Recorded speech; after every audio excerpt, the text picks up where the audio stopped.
Hello beautiful people, I hope you're doing wonderfully. Welcome to your week, the 17th of April all the way through to the 23rd. We're still here celebrating the 5-year birthday of Ruby Reads Tarot. Thank you guys so much for your continued love and support. Everyone that has booked readings with me, those that have donated to the channel, everyone that has been here in the chat box, liking the videos, leaving your comments, hitting those subscribe buttons. God bless you all for your wonderful input. Forever grateful to you guys. So much love that has been created in our community. And I guess it's safe to say that we're all no less than family, yeah. We're all looking out for each other all the time, and it's a beautiful thing. So, okay. I was going to make a comeback, a physical appearance back on the screen, but some of you may know, this year hasn't necessarily been one of the easiest for me in particular. Being someone who provides honest, genuine spiritual service, my integrity is something that I always put on the line with these readings. I am here to serve, and I have been of service. There's no way that I'm going to let anything dilute that or taint that or jade that. I'm one person, superhuman at that. I'll have that. But the psychic attacks, the spiritual attacks, the attacks have been really intense this year, more so than ever before. I've spoken about a few things that have left well, a lot of very unhealed people have unsubscribed because of it, but that's their own problem. I've decided not to make a physical appearance back on the screen just because of my own safety and well-being.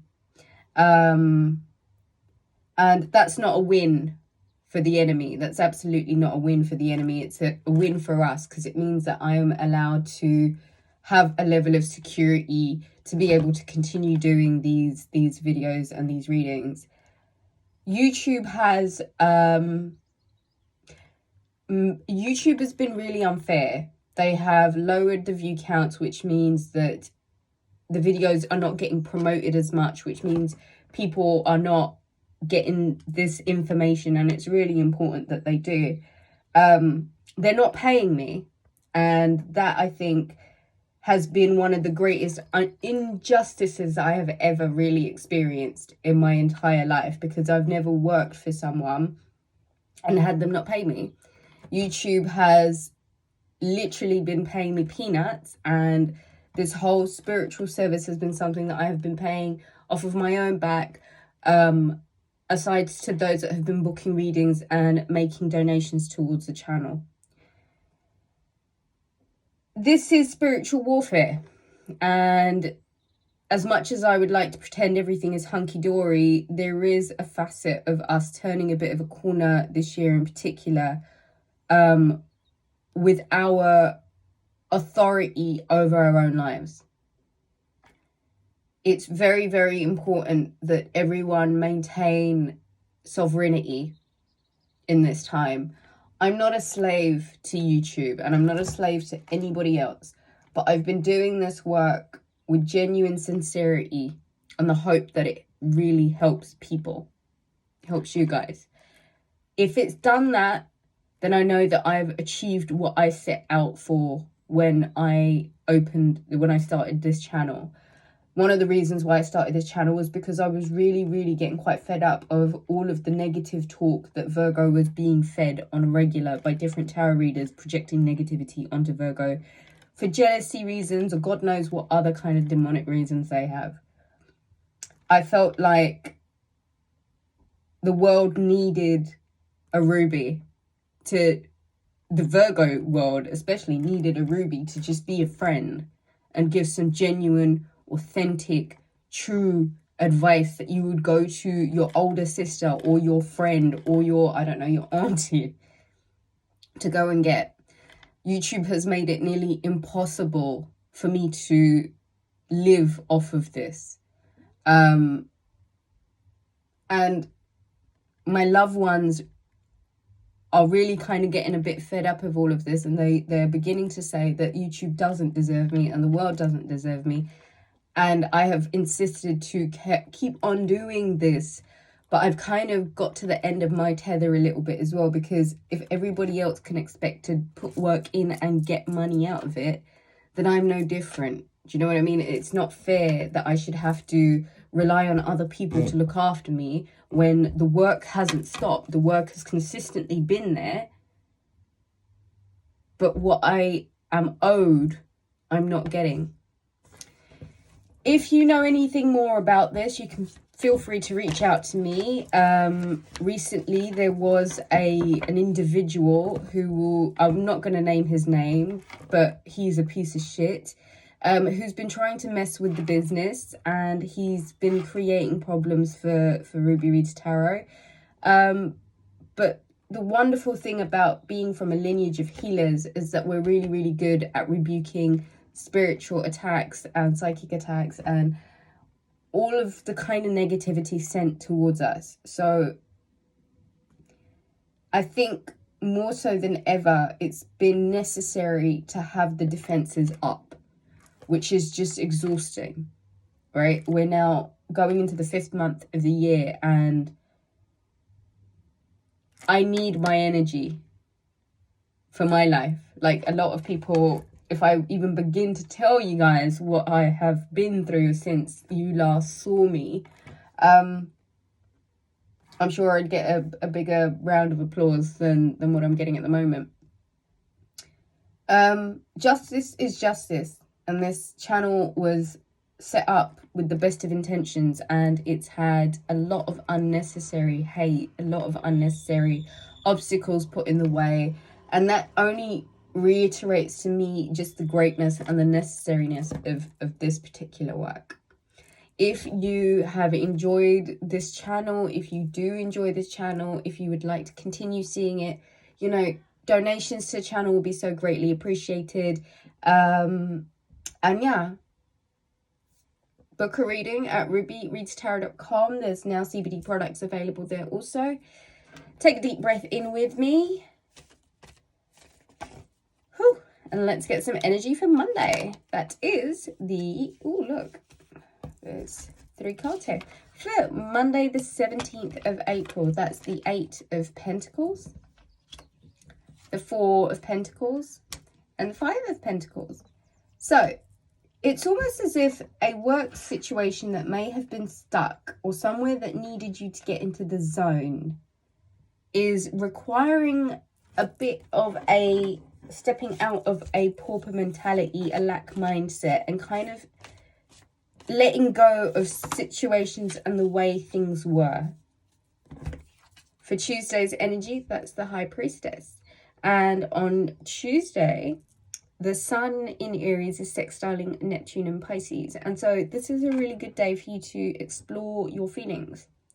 How you feel about the way things are going in your life, yourself, what you know, how you have been reading into the situation. There is an element of really trusting the good and the bad, and really reminding yourself how limitless you are in regards to your knowledge, what you know.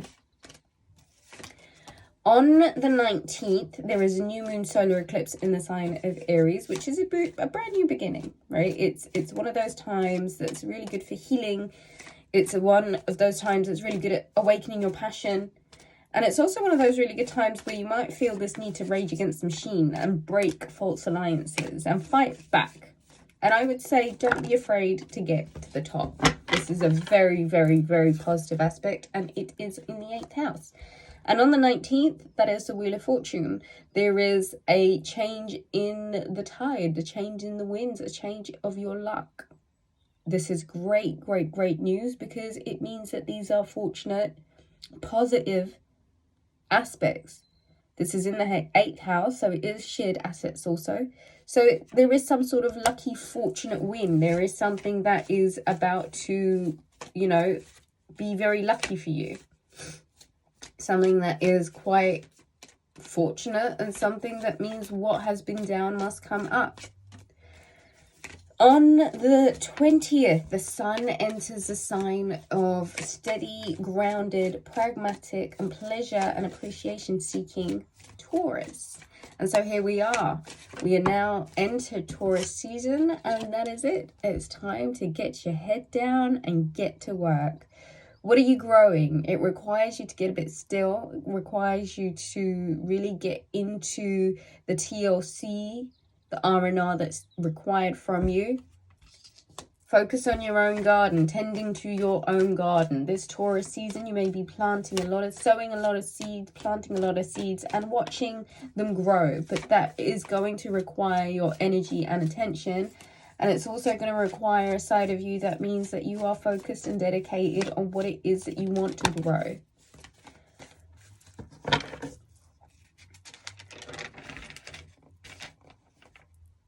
For Friday's energy, as the sun in Taurus is squaring Pluto in Aqua. That's the Queen of Pentacles and the Ace of Cups. This is very quickly turning into a very, very nice week. There is some sort of emotional overpouring. You're finally being put back in your righteous place and being given the credit that you are so due and deserve. A lot of this has to do with how you see yourself and how you view yourself. And I would say fight for your rights, okay? And it's going to make you feel really emotionally good. It's going to make you feel really, really emotionally great. And challenge the authorities that may have been keeping you small and keeping you little. It's now time to fill your own cup up and let it overflow, pour over. This is Saturday's energy, and that's the Knight of Wands. That's it, moving upwards and onwards. And for Sunday's energy, that's the Queen of Swords. So there is a lot of assertiveness. Bottom of the deck is the Three of Pentacles. There's a lot of assertiveness here, Virgo, and it's really saying, please assert your energy in what it is that you want to grow and what it is that you know. Because the minute you start recrediting yourself, things begin to get really, really fortunate. And you know what? What's been down has to come up. Cups are getting filled. Emotions are being restored. Your legacy is just as strong as it's supposed to be. Be assertive this week and be prepared to move on in the right direction. Riding off into the sunset, babe.